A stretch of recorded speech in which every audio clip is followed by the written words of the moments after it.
மக்களே, நீங்கள் பார்த்து கொண்டிருப்பது பிச்சையா குரல் என்ற சேனல். இப்போது இந்த கனகாம்பரம் செடி எவ்வாறு பயிர் செய்வதுங்கிறத பார்ப்போம். இதை பாருங்கள், இதுதான் கனகாம்பரம் விதை.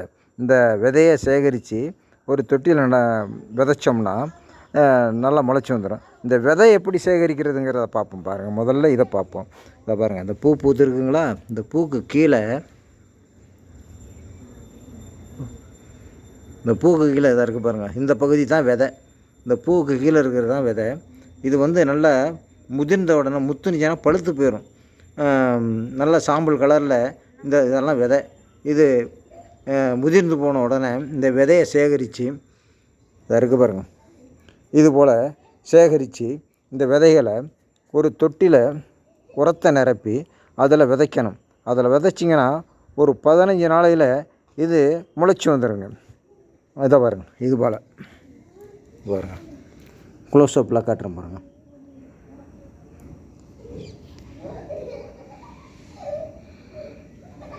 இது போல் முளைச்சி வந்துருங்க. இந்த செடியை தனித்தனியாக பிரித்து எடுத்து வேறொரு தொட்டியில் உரத்தை நிரப்பி அதில் நடவு செய்தோம்னா இன்னொரு 10 நாளையில் நல்லா தளதளன்னு வளர்ந்துடும். இது ஒரு மாதத்தில், ஒரு 6 மாதத்தில் இது பூக்க ஆரம்பிச்சிடும் பாருங்கள். இதில் கிட்டத்தட்ட ஒரு 50 செடி முளைச்சிருக்கு பாருங்கள். இது தனித்தனியாக ஒரு தொட்டியில் உரத்தை நிரப்பி இந்த செடியெல்லாம் பிரித்து நடவு செய்திங்கன்னா ஒரு 6 மாதத்தில் பூக்க ஆரம்பிச்சிடும். இந்த பாருங்கள், அது மாதிரி நடவு செய்த செடி தான் இது. பாருங்கள் எப்படி பூத்துருக்கு பாருங்கள். இது போல் பல தொட்டிகளில் நீங்கள் நடவு செய்தீர்கள் என்றால் பூக்கள் உங்களுக்கு நிறைய கிடைக்கும். நீங்கள் பயன்பெறுமாறு கேட்டுக்கொள்கிறேன். பாருங்கள் எவ்வளோ அழகாக பூத்துருக்கு பாருங்கள். நல்லா உரத்தை நிரப்பி நடவு செய்யணும். 6 மாதத்தில் பூக்க ஆரம்பிச்சிருங்க.